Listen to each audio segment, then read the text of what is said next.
28 नवंबर 2021। क्या आप जानते हैं कि भाजपा की मशहूर अदाकारा कंगना रनौत पर एक दो नहीं, सवा 700 से भी अधिक मुकदमे दर्ज हो चुके हैं?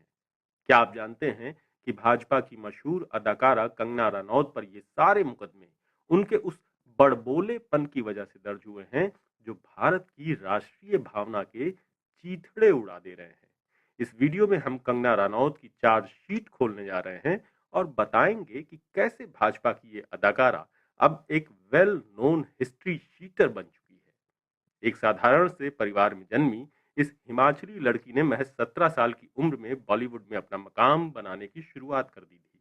गैंगस्टर जैसी फिल्म से अपने करियर की शुरुआत करने वाली कंगना ने क्वीन और तनु वेड्स मनु पर पहुंचते पहुंचते सबका ध्यान अपनी ओर खींच लिया। 3 नेशनल अवार्ड समेत कमर्शियल फिल्मों में उनका करियर काफी धमाकेदार रहा। उन्होंने कुछ जायज सवालों पर जब अपनी जुबान खोली तो लोगों ने उनकी खूब तारीफ की। बॉलीवुड में जारी नेपोटिज्म को लेकर बॉलीवुड में माफिया गैंग की बात भी पसंद की ही गई। ये सब ऐसे सच थे जिन्हें सुनकर सभी ने अपनी प्रतिक्रिया दी और बरसों से इस दबे सवाल को थोड़ा हवा मिल गई। वो अपने साथ होते भेदभाव पर भी बोली, उस पर भी जनता ने उनका साथ दिया। लेकिन वक्त के साथ वो कामयाबी को हजम नहीं कर पाई और हालात ऐसे बनते गए कि वो तमाम अनर्गल बातों पर भी प्रतिक्रिया देने लगी। कंगना ने अपनी मर्जी से बने निजी रिश्तों के टूटने पर अपने पार्टनर को खूब बदनाम करने में भी कोई कसर नहीं छोड़ी। बस यहीं से ऐसा लगने लगा कि ये हुनरमंद बाला अब खुद को संभाल पाने में नाकाम हो जाएगी। वक्त गुजरता गया और वही हुआ जिसका अंदेशा था। जब एक बेहतरीन अदाकारा ने अपनी जुबान की तुर्शी से वो कुछ करा डाला जिसका इम्कान भी नहीं था। बात तब और ज्यादा बिगड़ गई जब कंगना ने एक संजीदा गीतकार जावेद अख्तर को भी नहीं छोड़ा। उन पर फिल्म इंडस्ट्री में गुटबाजी करने सहित कई सनसनीखेज आरोप लगाए।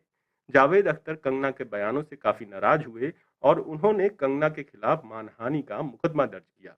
14 सितंबर 2021 को इस मामले की सुनवाई हुई। इस दौरान जावेद अख्तर और उनकी पत्नी शबाना आजमी तो कोर्ट में मौजूद रहे, मगर कंगना रनौत एक बार फिर सुनवाई से नदारद रही। कंगना की इस हरकत पर कोर्ट ने बेहद तीखी प्रतिक्रिया दी है। इतना ही नहीं, नाराज अदालत ने साफ शब्दों में कंगना को चेतावनी दी है कि अगर वो अगली सुनवाई में कोर्ट नहीं पहुंचती हैं तो उनके खिलाफ गिरफ्तारी वारंट जारी किया जाएगा।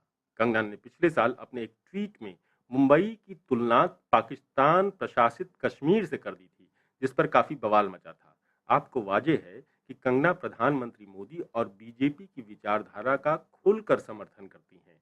इस साल मार्च में कंगना ने खुद ये बात कही कि उन पर अब तक 700 मुकदमे दर्ज हो चुके हैं और ऐसा कहते हुए बड़ी कूल लग रही थी और उनके चेहरे पर एक हंसी थी। सबसे बड़ा बवाल तो तब सामने आया जब कंगना ने टाइम्स नाउ की संपादक नविका कुमार को दिए एक इंटरव्यू में कहा कि वो आज़ादी नहीं थी, वो भीख थी और जो आज़ादी मिली है वो 2014 में मिली है। इस बयान पर तो देश भर में उबाल आ गया।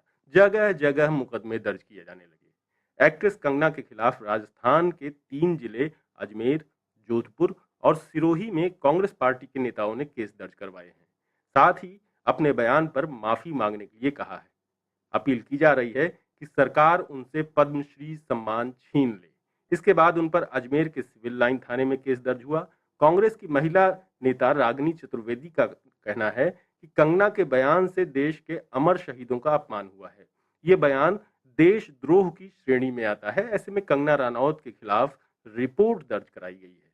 वहीं पूर्व विधायक डॉक्टर राजकुमार जयपाल ने भी सिविल लाइन थाने में विवादास्पद बयान पर केस दर्ज करवाया है। अजमेर के बाद जोधपुर पुलिस तक भी मामला जा पहुंचा। जोधपुर में महिला कांग्रेस अध्यक्ष और शहर विधायक ने अभिनेत्री के खिलाफ शास्त्री नगर थाने में रिपोर्ट दी है।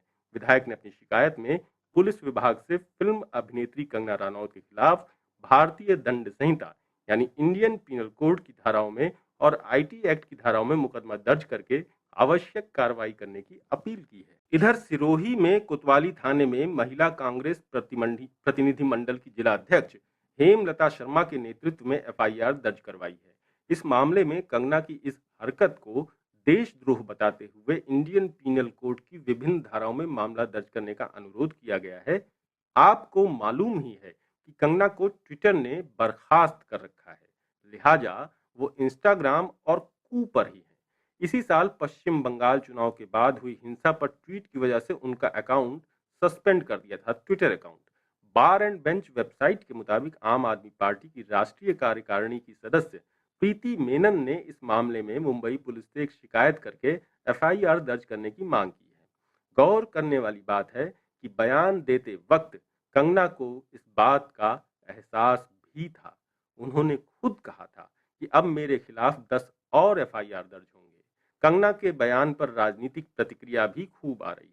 बीजेपी के सांसद वरुण गांधी ने कड़ी प्रतिक्रिया देते हुए लिखा है कि कभी महात्मा गांधी जी के त्याग और तपस्या का अपमान, तो कभी उनके हत्यारे का सम्मान। और अब शहीद मंगल पांडे से लेकर रानी लक्ष्मीबाई, भगत सिंह, चंद्रशेखर आजाद, नेताजी सुभाष चंद्र बोस और लाखों स्वतंत्रता सेनानियों की कुर्बानियों का तिरस्कार।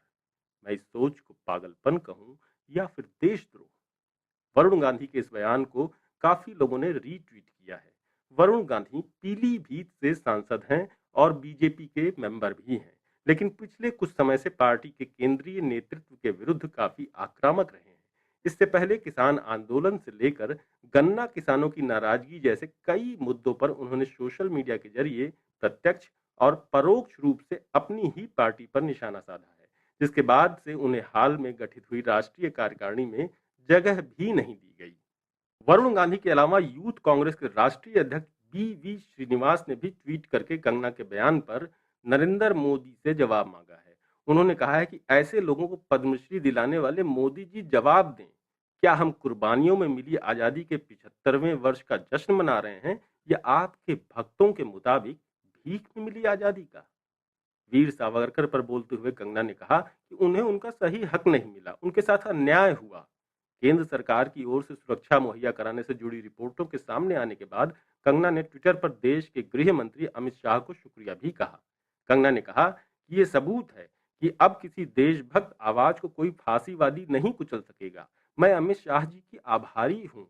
वो चाहते तो हालातों के चलते मुझे कुछ दिन बाद मुंबई जाने की सलाह देते, मगर उन्होंने भारत की एक बेटी के वचनों का मान रखा, हमारे स्वाभिमान और आत्मसम्मान की लाज रखी। जय हिंद। कंगना रनौत ने किसान मुद्दे से लेकर अपने फेसबुक अकाउंट पर से एक विवादित पोस्ट लिखा। इस पोस्ट में वो लिखती हैं कि खालिस्तानी आतंकवादी आज भले ही सरकार का हाथ मरोड़ रहे हों, लेकिन उस महिला इंदिरा गांधी को नहीं भूलना चाहिए जिसने उन्हें अपनी जूती के नीचे कुचल दिया था, अपनी जान की कीमत पर उन्हें मच्छरों की तरह कुचल दिया था, मगर देश के टुकड़े नहीं होने दिए। उनकी मृत्यु के एक दशक बाद भी आज भी ये उनके नाम से कांपते हैं। इनको वैसा ही गुरु चाहिए। सिखों को लेकर दिए बयान के बाद दिल्ली सिख गुरुद्वारा प्रबंधक कमेटी ने कंगना रनौत के खिलाफ देशद्रोह और अपमानजनक टिप्पणी करने में पुलिस में शिकायत दर्ज करवाई है। दिल्ली सिख संस्था ने अपनी शिकायत में आरोप लगाया है कि इस एक्ट्रेस ने जानबूझकर अपनी पोस्ट से किसानों के विरोध को खालिस्तानी आंदोलनों के रूप में बताया है और इसके साथ ही सिख समुदाय को खालिस्तानी आतंकवादी करार दिया गया है। यहां तक कि मंगलवार को मुंबई के खार में कंगना के घर के सामने सिख समुदाय ने विरोध प्रदर्शन भी किया है। महाराष्ट्र के गृह मंत्री दिलीप पाटिल के आदेश के बाद खार पुलिस स्टेशन में कंगना रनौत के खिलाफ एफआईआर दर्ज हुई है। इसके साथ ही मुंबई के एक वकील ने भी कंगना के बयानों का विरोध करते हुए उनके खिलाफ एफआईआर दर्ज करवाई है। उत्तर प्रदेश में भी मुकदमा दायर हो गया है। वहां के जौनपुर जिले के एडवोकेट विकास तिवारी ने एसीजेएम थर्ड की अदालत में अभिनेत्री कंगना रनौत के खिलाफ देशद्रोह का मामला दायर किया है और इस मुकदमे की सुनवाई के लिए 29 नवंबर की तारीख तय की गई है।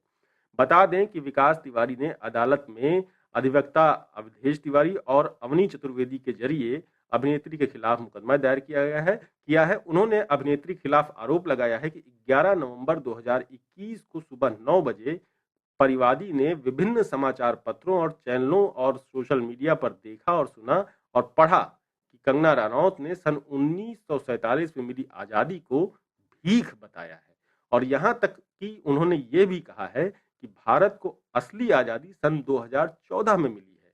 ऐसे में अधिवक्ता ने आरोप लगाया है कि अभिनेत्री ने ऐसा बयान देकर आजादी के लिए कुर्बानियां देने वालों को अपमानित किया है।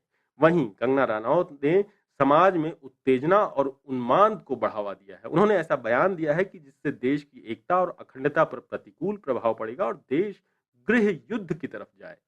वहीं इसके अलावा उन्होंने 16 नवंबर 2021 को राष्ट्रपिता महात्मा गांधी के लिए भी अपशब्द कहकर देश के अंदर अराजकता का माहौल पैदा। कंगना रनौत के आजादी को लेकर दिए गए विवादित बयान पर देश की जंगे आजादी के आखिरी शहीद राजनारायण मिश्रा के गांव से विरोध के स्वर उठ रहे हैं।